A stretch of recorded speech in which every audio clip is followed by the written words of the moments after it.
It happened on an ordinary Tuesday, under the flicker of fluorescent lights and the hum of cheap air conditioning. Shoppers pushed carts through aisles of cereal and cleaning supplies. Somewhere between the clothing section and the toy aisle, she was gone. No scream, no struggle, no goodbye. One moment she was a world-famous face signing autographs. The next, she was simply absent. Her name was Elise Hartwell, actress, singer, the kind of beauty tabloids called timeless. At 28, she was at the height of her career, the darling of Hollywood and the obsession of millions. She had stepped into that Walmart in Nevada to buy bottled water and snacks for her road trip. She never walked back out. Security footage showed her entering the store at 3:17 p.m., smiling politely to fans. At 3:21, she turned down aisle 14. At 3:23, a different shopper pushed past the camera, and when the view cleared, Elise was gone. The aisle was empty. Not a single frame showed her leaving. Police searched the store, the parking lot, the surrounding desert. They found her car, keys still in the ignition. They found her wallet, phone and sunglasses neatly placed in her shopping cart.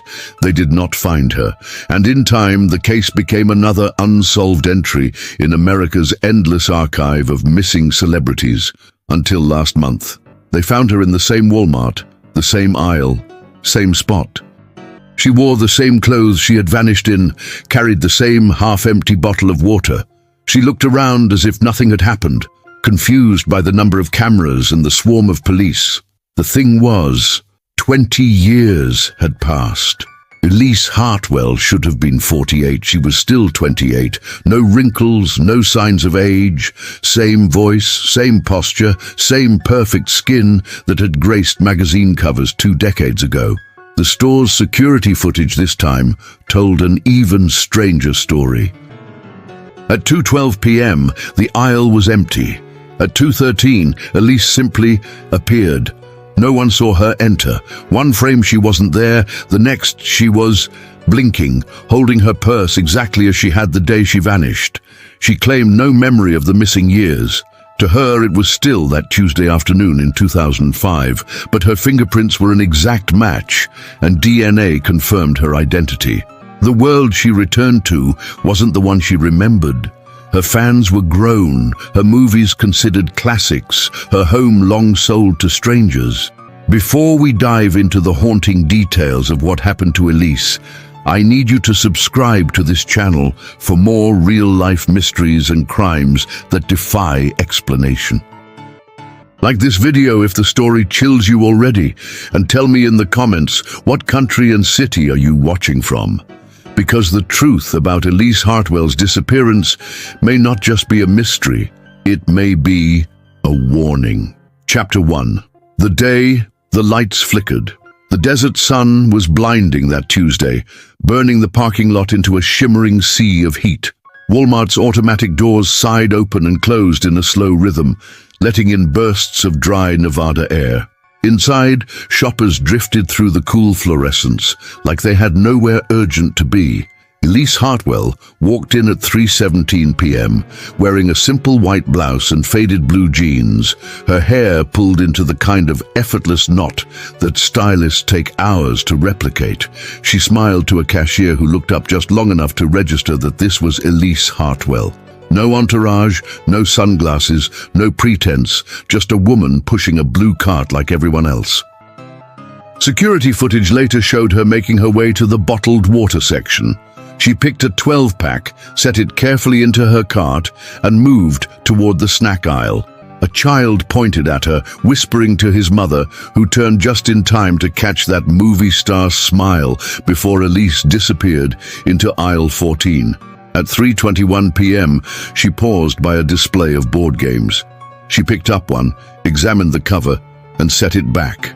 The cameras caught every movement, the easy grace that had made her an icon. At 3:23 p.m., a man in a baseball cap walked past the camera that watched aisle 14. His body briefly blocked the view. When he was gone, so was Elise. The cart remained, water still inside, her purse slung over the handle. But she was gone, utterly, impossibly gone. A store employee, a teenager with earbuds dangling from his neck, later swore he saw the lights flicker in aisle 14, just once, just for a second, and then the aisle looked empty, but different. He couldn't explain what he meant. The police searched every inch of that Walmart. Employees were questioned, shoppers detained, footage reviewed frame by frame. Elise Hartwell had not exited the building. She had not been seen on any other camera. It was as if the space between two frames had swallowed her whole. Outside, the desert night crept in, the parking lot emptied. Her car remained, keys in the ignition, driver's door unlocked. By sunrise, the headlines were already circling the globe. Beloved actress vanishes inside Walmart. Police baffled. Chapter 2. The first night. The first hours after a disappearance are supposed to be the most crucial. That's what every detective, every FBI handbook, every true crime documentary repeats. But in Elise Hartwell's case, those hours were swallowed by chaos before they could be used. By 5 p.m., the Walmart parking lot had become a flood of flashing lights. Sheriff's deputies taped off the entrances, their radios spitting out conflicting orders. Inside, managers tried to corral panicked employees into a break room for questioning, but half of them kept sneaking glances at aisle 14, as though Elise might simply step back out. The media arrived before nightfall. Reporters leaned against car hoods, murmuring into microphones while cameramen framed shots of the store's glowing sign against the desert dusk. In a matter of hours, the story had gone national. Hollywood star vanishes in small-town Walmart. The networks dusted off old red carpet footage, looping it alongside the grainy security stills from earlier that day. Detective Alan Mercer, a veteran of 30 years, was the first to admit something felt wrong. The footage wasn't just strange, it was impossible. In every missing persons case he'd worked, there had been a point of exit, a door, a window, a camera blind spot that could be exploited. But here, the cameras overlapped perfectly. Aisle 14 was covered from both ends. Elise went in. She never came out. Mercer stayed until after midnight, walking the aisles with his flashlight, stopping in front of the exact spot where she'd last been seen. The shelves here were perfectly ordinary. Board games, puzzles, a display of discounted DVDs. Nothing seemed disturbed, but the air felt heavy. By 1 a.m., the store was closed and silent, save for the occasional squeak of a shopping cart wheel as evidence techs moved equipment. Mercer's partner Diaz stepped out from the back office holding a printed frame from the security feed, the last clear image of Elise. She was turning her head slightly, as if she'd heard something behind her, just a fraction of a second before the man in the baseball cap passed by. "Who's the guy?" Mercer asked. "No idea," Diaz said. "No face shots. He didn't buy anything, didn't leave on foot, didn't drive out. His plate doesn't match any record, like he doesn't exist." That's when the first rumor started, among the younger deputies, the ones who'd grown up reading internet forums about time slips and parallel realities. One claimed his cousin had heard about a vanishing point in the Nevada desert, places where people could step out of one moment and into another entirely. Mercer didn't believe in ghost stories, but standing there in the humming silence of aisle 14, he couldn't shake the feeling that Elise Hartwell hadn't left Walmart in any way the police could trace. At 3 a.m., the store reopened to a skeleton crew to restock shelves. The board games Elise had touched were gone, replaced overnight by another shipment. No one knew who had moved them. The store manager swore it wasn't his staff. When the sun rose, the headlines were worse. Talk shows speculated on everything from kidnapping to cult activity. A psychic in California claimed Elise was in a place where the clocks do not turn. A Walmart spokesperson gave a brief, shaky statement before retreating inside. And somewhere in a locked evidence room, Detective Mercer replayed the footage again, pausing on the frame where Elise turned her head. He swore he could see a faint distortion in the air behind her, like heat rising off asphalt. but the footage was indoors. The temperature was 68 degrees, and that distortion, it lasted less than half a second. Chapter 3. Between the frames. The moment the world changed, Elise didn't even realize it had happened. 1 second, she was reaching for a puzzle box on the middle shelf, reading the back for the number of pieces. The next, the hum of the store's air conditioning faded into an unfamiliar silence. She froze, the puzzle still in her hand. The fluorescent lights above flickered, not the harsh blink of a dying bulb, but a slow, dimming pulse, like someone was turning a dial. Her skin prickled. The faint chatter of shoppers, the beeping of scanners at the registers, the distant roll of carts. Gone. Elise! A voice, male, low, seemed to come from somewhere behind her. She turned her head, but the aisle was empty. No man in a baseball cap. No one at all. She took a step forward, pushing her cart, but the wheels made no sound against the polished floor. Another step, and the air thickened, warm and heavy, as if she'd walked into a summer afternoon. She could smell dust, but not Walmart dust. The dry, electric scent of a desert just before a storm. Elise blinked. The shelves blurred at the edges, their colors fading as if the store itself was being erased. The overhead lights dimmed until they were no brighter than candle flames. Her pulse kicked hard in her chest. The floor trembled. Not a lot. Just enough to make the puzzle box slip from her fingers. It hit the ground without a sound. She crouched to pick it up, and when she straightened, the aisle was gone. In its place stretched a corridor that shouldn't exist. Long, narrow walls made of warped glass. Shapes moved on the other side, distorted silhouettes that never fully formed. Some passed close enough for her to see the smear of a face, eyes too wide, mouths opening and closing like they were trying to speak through water. "Elise," the voice said again, closer now. She spun around and froze. At the far end of the glass corridor stood a figure, tall and motionless, its head tilted slightly, like it was studying her. It raised its hand, palm open, almost in greeting or warning. She took one hesitant step toward it. The air between them rippled, and then the hum of Walmart's air conditioning roared back into her ears. Bright lights blinded her. She was standing in aisle 14 again, cart in front of her. But the bottled water in the cart was gone. So was her purse. So were the people. Every aisle around her was empty. Chapter 4. The Wrong Outside. Elise gripped the cart handle tighter, her knuckles white. The silence pressing in around her felt wrong. Too heavy, too complete.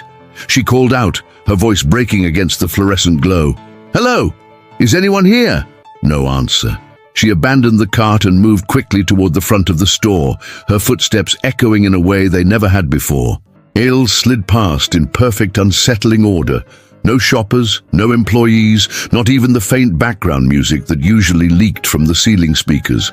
Only the hum of the lights, constant and low. When she reached the registers, her heart sank. They were abandoned mid-transaction, shopping bags half-filled, receipts curling from printers, bills lying on counters like they'd been forgotten in an instant. She saw a half-empty soda can still fizzing beside one register. The automatic doors loomed ahead. Sunlight poured through the glass, but it was muted, washed out, as though it had traveled a long distance to reach her. She approached slowly. They opened with their familiar sigh. She stepped outside. The air was hot and dry, Nevada heat, but heavier, sharper in her lungs. The parking lot stretched before her, but it wasn't the same. The yellow lane lines were faded to ghostly white. The pavement was cracked and split, with tufts of brittle grass pushing through. No cars, not one.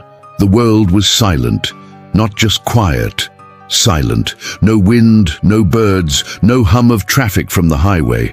Across the street, the familiar strip mall had collapsed into rubble, as though it had been abandoned for decades. Store signs were sun-bleached to illegibility.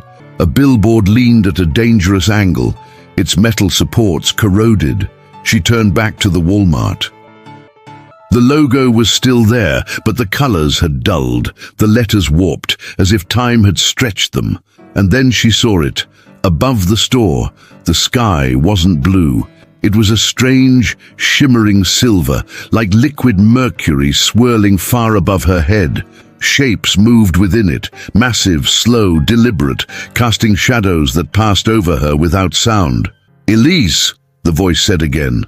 She spun around, but the parking lot was empty, except for one thing. Far across the cracked asphalt stood the man in the baseball cap, the same one from the footage. His head was lowered, his face hidden in shadow. But this time, she knew he was waiting for her. And in the stillness, she realized something impossible. This wasn't the world she had left. Chapter 5. The Man in the Cap.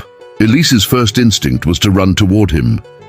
The parking lot stretched between them like a sun-bleached wasteland, each step crunching over loose gravel and bits of broken asphalt. The heat wrapped around her, heavy and dry, but the shimmering silver sky cast no warmth, only an unnatural, metallic light. The man in the baseball cap didn't move. He stood with his hands in his pockets, head lowered, as though he'd been waiting for this moment for far too long. When she was close enough to see the texture of his faded denim jacket, he lifted his head, her breath caught. He hadn't aged.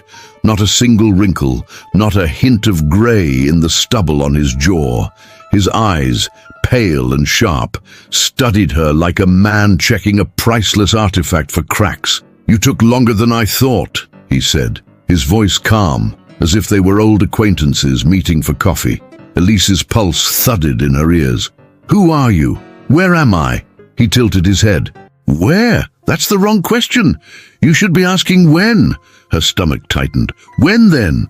The man smiled faintly, but there was no warmth in it. "Not here. Not now. You've stepped through the seam, and seams don't stay open for long." She glanced over her shoulder. The Walmart loomed in the distance, its outline wavering like a mirage. "I just need to get back. He stepped closer, lowering his voice. "You think you've been gone an afternoon. You've been gone 20 years. Her legs felt weak. "That's impossible." He reached into his jacket pocket and pulled out a photograph, the edges curled and yellowed. She saw herself, same blouse, same jeans, standing in the Walmart aisle, frozen mid-step. The image was dated August 16th, 2005. "I've been here too," he said, waiting for someone else to slip through. "What is this place?" she asked, her voice cracking. His gaze lifted briefly to the swirling silver above. A fold in time. A place that borrows from the world, but belongs to something else. Before she could speak, the air shifted. A low vibration crawled up through the ground, and the shadows in the sky began to move faster. "They've noticed you," he whispered, "and they don't like new arrivals." He turned sharply and began walking toward a row of rusted streetlights in the distance. "If you want to survive long enough to understand, follow me." Elise hesitated only a second before running after him. Behind her, the Walmart doors slid open, though no one stood there, only the faint sound of something. Stepping out. Chapter 6. The Others Who Never Came Back. The man's pace was relentless. Elise's lungs burned as she chased him across the fractured asphalt, past the rusted streetlights, until they reached the skeleton of what had once been a diner. Its sign dangled by a single bolt, creaking in a wind she couldn't feel. He pushed the door open. It screeched like metal tearing. The air inside was cooler, still carrying the faint smell of stale coffee and old grease, as if the last meal had been served decades ago. "Close it," he said without looking back. "They follow sounds." Elise shut the door, her pulse hammering in her ears. "Who are they?" "You'll see," he muttered, moving deeper inside. The diner's interior was a graveyard of overturned stools and dust-covered booths. But the walls, those were different. Pinned along them were photographs, hundreds of them, in every size and condition. Elise moved closer, her stomach tightening with each step.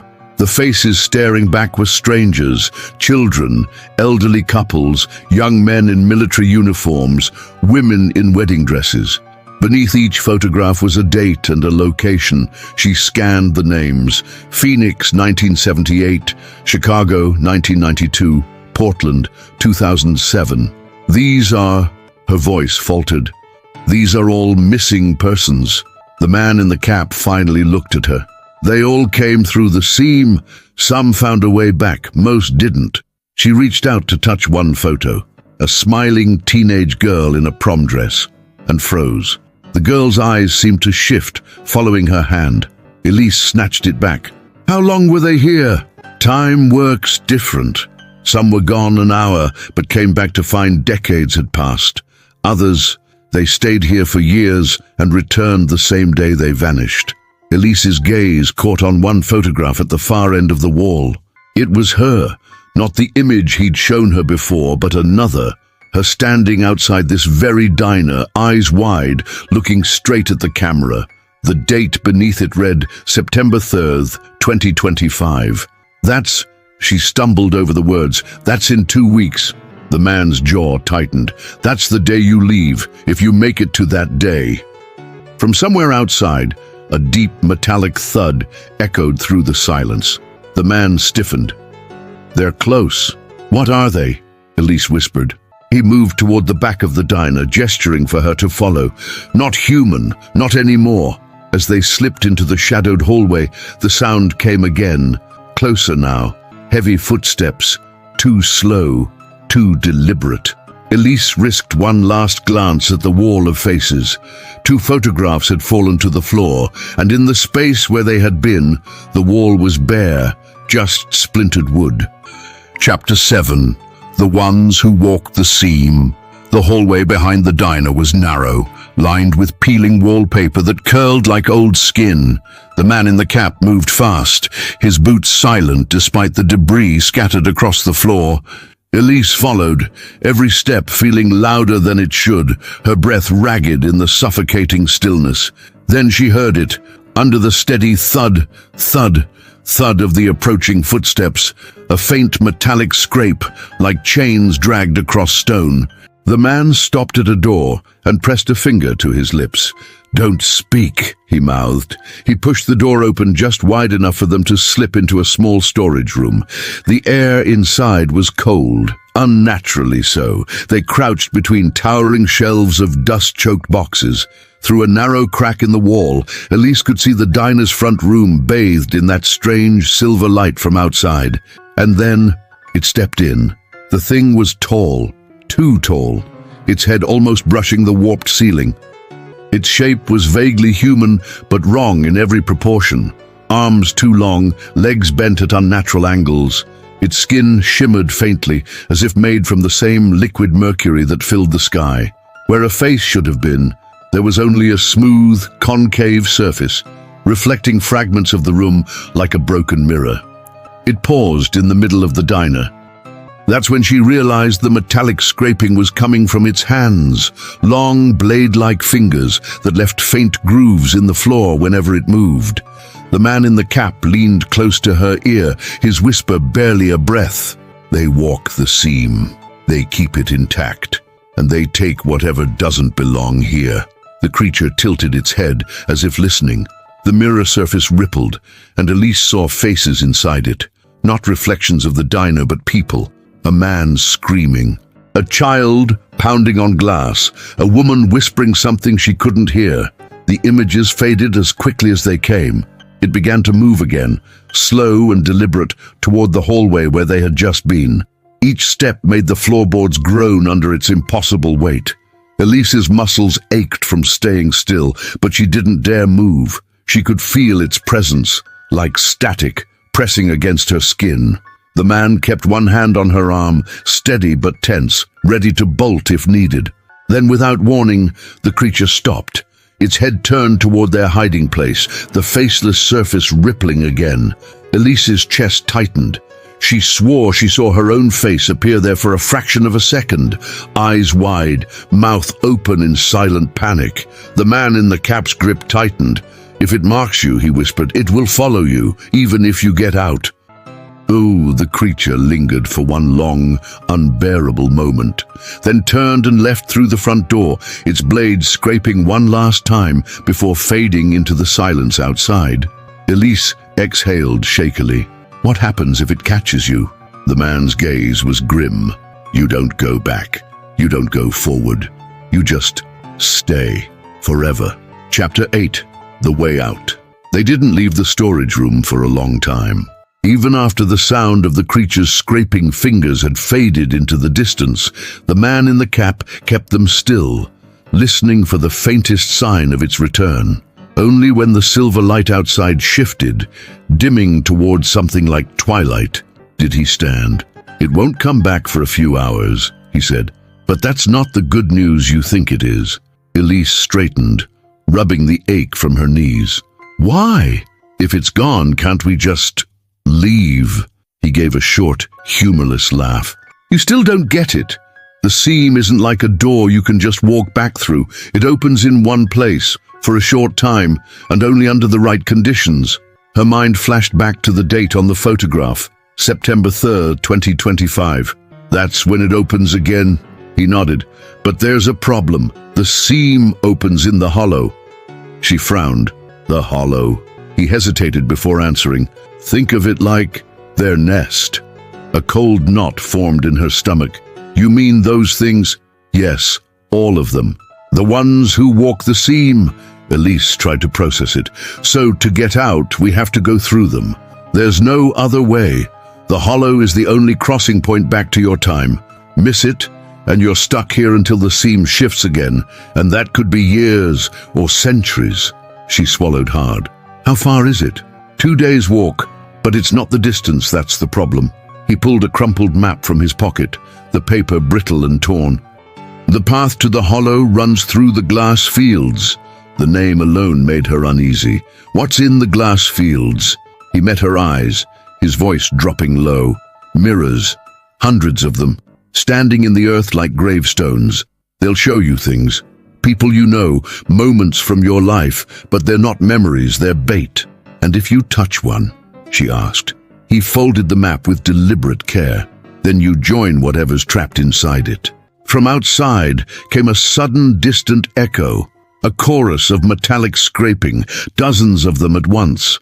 Elise's skin went cold. "They're gathering," the man said, his expression dark. "Something's calling them to the hollow early." She realized with a jolt what that meant. "If they close it before I get there, you're not just stuck," he said. "You disappear. For good." Chapter 8. The way out. They didn't leave the storage room for a long time. Even after the sound of the creature's scraping fingers had faded into the distance, the man in the cap kept them still, listening for the faintest sign of its return. Only when the silver light outside shifted, dimming towards something like twilight, did he stand. "It won't come back for a few hours," he said, "but that's not the good news you think it is." Elise straightened, rubbing the ache from her knees. "Why? If it's gone, can't we just leave?" He gave a short, humorless laugh. "You still don't get it. The seam isn't like a door you can just walk back through. It opens in one place for a short time, and only under the right conditions." Her mind flashed back to the date on the photograph, September 3rd, 2025. "That's when it opens again?" He nodded. "But there's a problem. The seam opens in the hollow." She frowned. "The hollow?" He hesitated before answering. "Think of it like their nest." A cold knot formed in her stomach. "You mean those things?" "Yes, all of them. The ones who walk the seam." Elise tried to process it. "So, to get out, we have to go through them. There's no other way. The hollow is the only crossing point back to your time. Miss it, and you're stuck here until the seam shifts again, and that could be years or centuries." She swallowed hard. "How far is it?" 2 days' walk, but it's not the distance that's the problem." He pulled a crumpled map from his pocket, the paper brittle and torn. "The path to the hollow runs through the glass fields." The name alone made her uneasy. "What's in the glass fields?" He met her eyes, his voice dropping low. "Mirrors, hundreds of them, standing in the earth like gravestones. They'll show you things, people you know, moments from your life, but they're not memories, they're bait." "And if you touch one?" she asked. He folded the map with deliberate care. "Then you join whatever's trapped inside it." From outside came a sudden distant echo, a chorus of metallic scraping, dozens of them at once. Elise's skin went cold. "They're gathering," the man said, his expression dark. "Something's calling them to the hollow early." She realized with a jolt what that meant. If they close it before I get there, you're not just stuck, he said. You disappear. For good. Chapter 10. The Hollow. They ran. The shimmering distortion ahead widened with every step, pulsing like a living wound in the air. The hollow was close, too close, and so were the creatures. The metallic scraping grew into a deafening chorus, their long, deliberate strides shaking the glassy ground beneath them. The man in the cap didn't look back. Once we're inside, don't stop. No matter what you see, if you fall... I know, Elise cut in, her voice tight. I'm gone. The glass fields ended abruptly, giving way to a basin of cracked earth ringed by jagged spires of obsidian. At its center, the hollow yawned open, a churning sphere of silver light, tendrils of liquid metal curling outward like smoke. It was both beautiful and repellent, pulling at her in a way she couldn't explain. They were halfway down the slope when the first of the creatures emerged from the spires. Dozens of them moving in eerie synchrony, their faceless heads all turning toward her at once. Inside their mirrored surfaces, she saw flashes. Her first kiss, her father's funeral, the day she got her driver's license, weaponized memories designed to slow her down. The man's voice was a snarl. Eyes forward! One of the creatures broke from the pack, moving impossibly fast, blades carving deep grooves in the earth. Elise felt the air split as it swung for her. She ducked, stumbling, and the man's hand caught her arm, yanking her upright. They reached the base of the basin, the hollow roaring in her ears now. It wasn't just light, it was sound, like 1,000 whispers all speaking her name at once. Her skin tingled, every nerve screaming to step inside, but the creatures were almost on them. The closest reached out, its mirrored face filling her vision, and she saw herself inside it, screaming silently, hands pressed against the glass from the other side. The man shoved her toward the hollow. Go, now! She hesitated for a heartbeat, long enough to see him turn, knife in hand, to face the approaching wall of silver-skinned monsters. Elise! He shouted, and there was something in his voice that was both command and plea. She ran. The silver light swallowed her, the world folding in on itself. For a moment, there was nothing. No sound, no sight, no self. Then, the harsh hum of fluorescent lights, the smell of floor cleaner. She was in Walmart. Her cart was in front of her, bottled water inside. The puzzle box was still in her hand, but her purse was gone, and so was the man in the cap. At the end of the aisle, a security mirror caught her reflection. She froze. The glass shimmered, just for a second, and in it the man was standing behind her, smiling. Elise stood frozen in the aisle, her eyes locked on the shimmering surface of the security mirror. The man in the cap didn't move, just stood there behind her reflection, hands in his pockets, the faintest smirk on his face. She spun around. The aisle was empty. Her breath came fast and shallow. The store was alive again, shoppers talking, carts rattling, the faint music from the ceiling speakers. But every sound felt distant, muffled, as though she was still half in that other place. She turned back to the mirror. This time, it was just her reflection. Pale, wide-eyed, clutching the puzzle box. A voice, his voice, slid into her mind like a whisper. You made it out. But the seam never really lets go. Her stomach knotted. She set the box down and walked quickly toward the exit. But as she passed another mirror near the self-checkout, her reflection lingered a fraction too long. Its lips moved when hers didn't. The words were soundless, but she could read them perfectly. 2 weeks. Elise left the store without looking back, but she could feel it, the pull of the silver sky, the weight of unseen eyes. The seam had closed, for now.